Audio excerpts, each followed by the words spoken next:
Hey, what's going on, everybody? This is Jared here with another NASCAR Diecast collection video. This is my first one since October when I went to the Homestead Miami Speedway for that race. These are all the pickups that I've gotten over the past 6 months or so, because I didn't really get anything from like November through December, and then I got a couple in I think January, and then I got a few in February when I went to the Daytona 500. And then I haven't gotten any since, and I'm just kind of now getting around to making this video. I know it's been a long time coming, but better late than never. So these diecasts range from 2021 through 2023. So we got all 3 years here. Most of these came from the 500, and then I will specify which ones came from somewhere else. So let's just go ahead and start with the top left.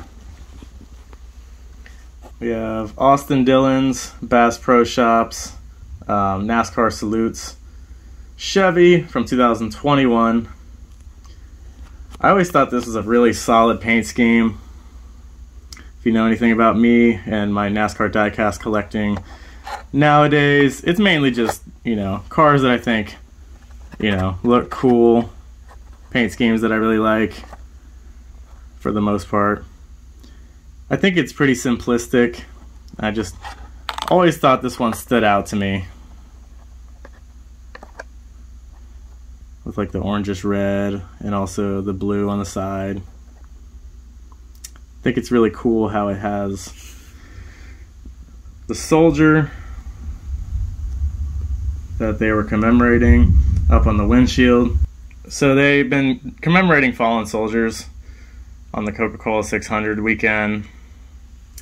It's also pretty cool if you look at the tires. I like the little details sometimes. They have the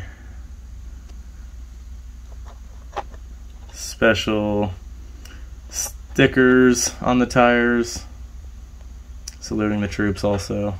So, Austin Dillon 2021 car.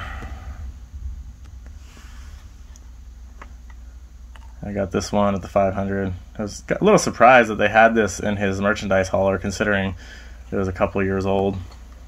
This next one is going to be the next gen ZL1 Chevrolet Camaro test car.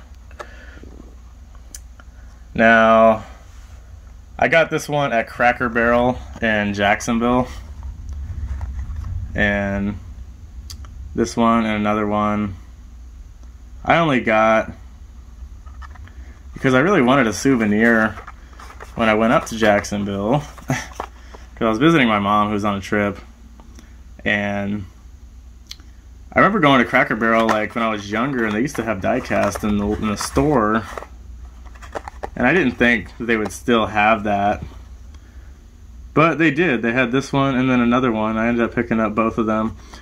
I don't really care for this paint scheme or this car per se. Once again, I kind of just got it just to get a souvenir from that trip. As stupid as that might sound. But yeah, pretty plain, pretty basic. Kind of reminds me of one of those cars like that you would unlock on like NASCAR Thunder 2004 for winning like a fucking speed challenge or some shit.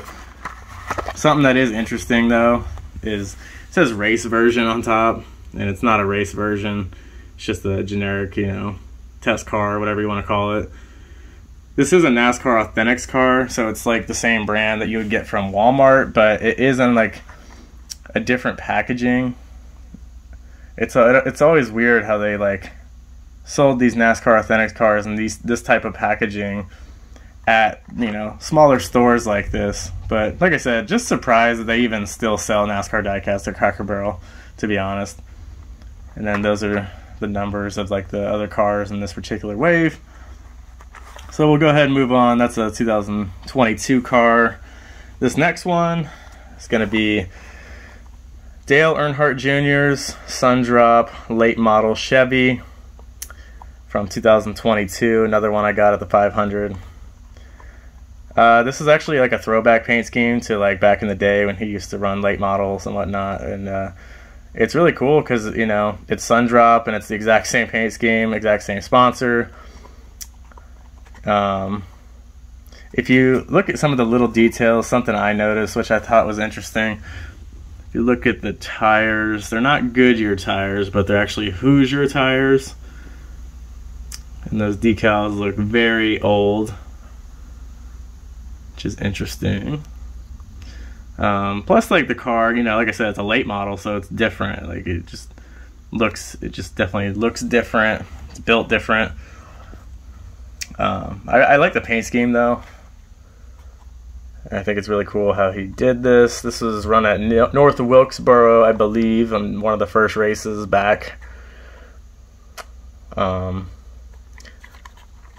Something that I noticed on the side here. So when I first saw this, I'm like, oh, is this a race version? Is this like a donut or something, or like a mark? But if you really look at it up close, it's actually like an exhaust. And I kind of saw that and I was like, okay, that looks stupid. I'm not even gonna lie. I think that looks kind of stupid. I just don't think it looks good. I would imagine the actual car had an actual exhaust and not like a decal like this, especially all the way up here. So I could have done without that, but something that's definitely noticeable. But, you know, whatever, not a huge deal. Just something of note. The 3 font is interesting. It's not exactly what you would expect from like an old number 3 RCR looking font. It's a little bit different. But that's that Sundrop car. Next we got Jeffrey Earnhardt Forever Lawn Chevy Xfinity car from 2022 Camaro. Now this one is an RCR car. I always really liked this paint scheme when I saw it. Thought it was so simple but so nice and effective. Looks really good. You know, just a black base paint scheme. And it's Forever Lawn, so, you know, just got some grass on the bottom of it, kind of wrapping around the car. The story behind this car is actually even cooler. He ran this one race with RCR last year at Talladega, and it was a very special race. They had Larry McReynolds up on the pit box. He was crew chief in the race, you know, his first race crew chiefing, you know, in a long ass time. And then I remember on the broadcast they said Richard Childress was spotting for him, but I don't know the legitimacy of that. I mean, I can't really picture Richard Childress fucking spotting. I know he was obviously definitely on the radio and everything, but spotting the whole race as his only spotter, I don't think that's accurate. That's Fox for you. But he actually won the pole, and he almost snagged the win, finished 2nd place. And man, if he could have gotten that win, I feel like that would have been like a major storyline in NASCAR, not only like for that year, but in history, honestly, with, you know, being Jeffrey and in the 3 car for RCR, this one-off race, having Larry Mack up on the, you know, on the box, Richard Childress and everything, winning the pole, Talladega. That just would have been so awesome. It was awesome anyway, but man, really wish he could have gotten that win. That would have been awesome. Alright, so now we're going to move on down here. Austin Dillon. I said I got 2 cars at Cracker Barrel back in January. This was the other one. Obviously, as you can see, the packaging. Once again, it says race version. It's not a race version. This is the same wave as the other car. Got this one for multiple reasons. And like I was saying, you know, one of the reasons was just to have a souvenir from this Jacksonville trip. As stupid as that may sound, but, you know, whatever. Honestly, I never really cared for this paint scheme that much. Obviously, this is a next-gen car. You can just tell by looking at it. But once I got the Diecast, I actually started to like the paint scheme more. I think it's pretty simplistic. It's pretty nice. It's clean. You know, just Bass Pro Shops, Tracker Boats.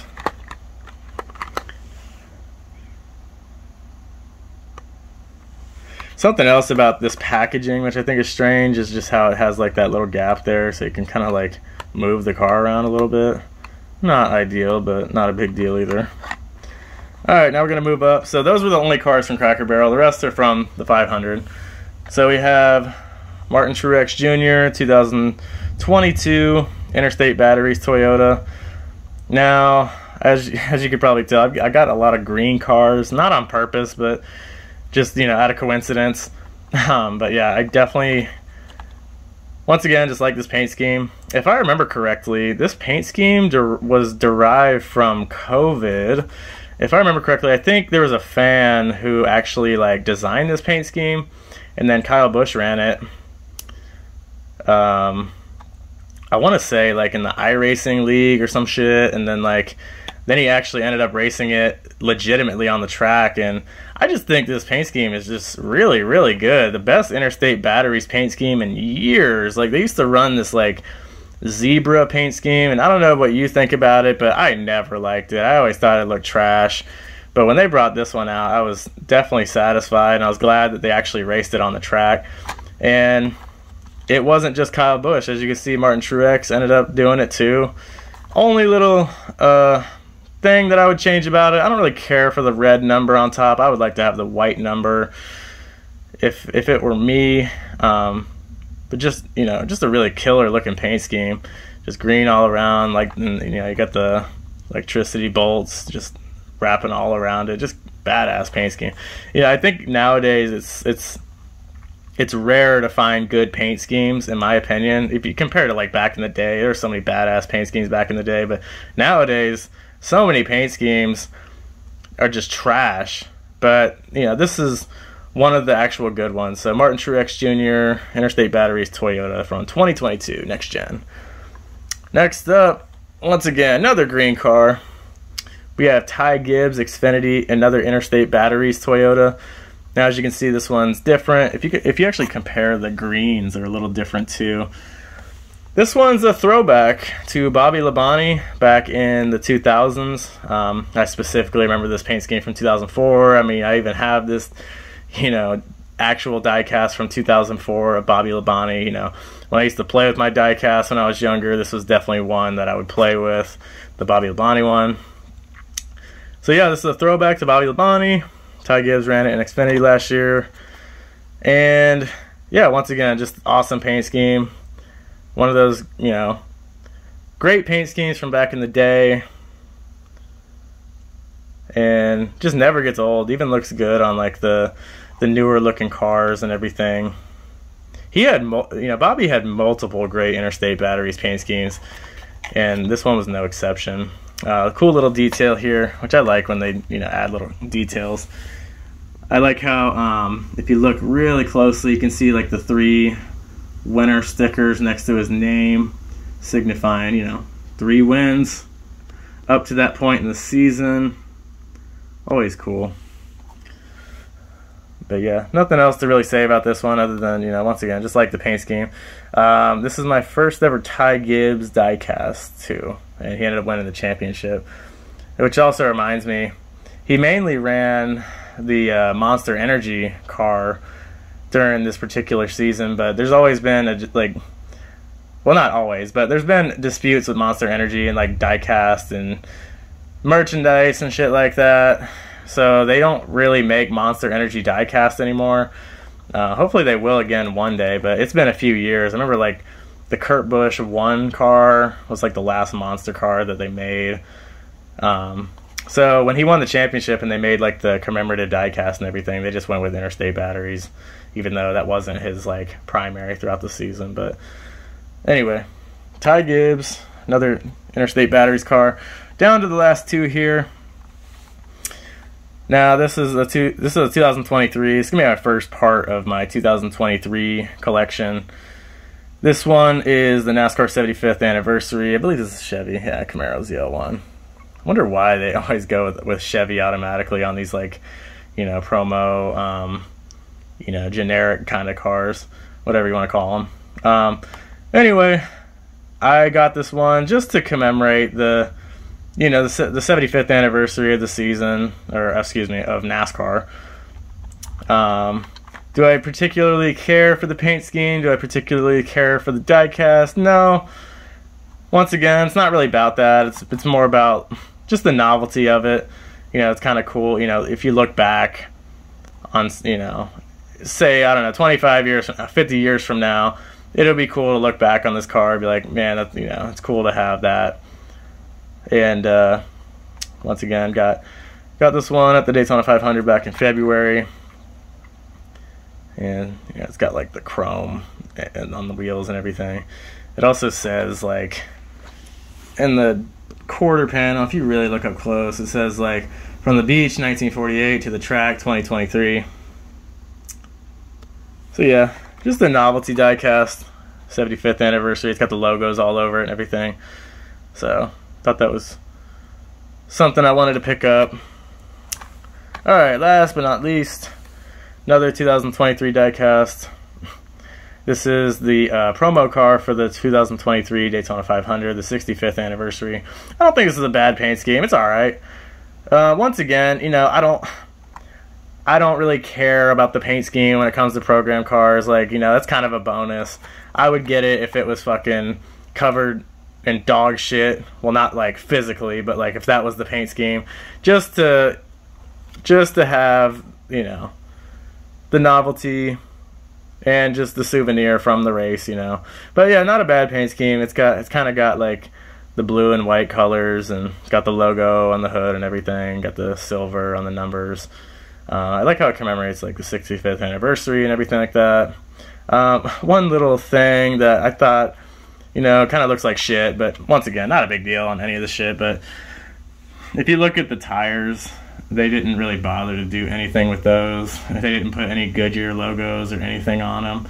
They're just like black tires, like really cheap. But, you know, it is what it is. I'm not like fucking crying about it.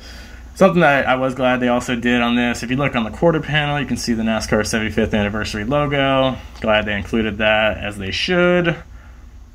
So yeah, I still don't have any like actual diecast from the 2023 season, but it will eventually happen. I'm sure probably when I go to the race in August it'll happen.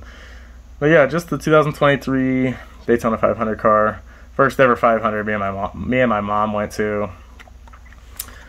So yeah, that's pretty much all I got for you all today. Those are all the new diecast. It's kind of a mess now. Please don't judge me.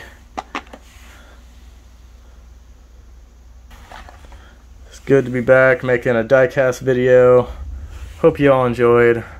Please give me your thoughts in the comments. Please subscribe, and I'll see you on the next one.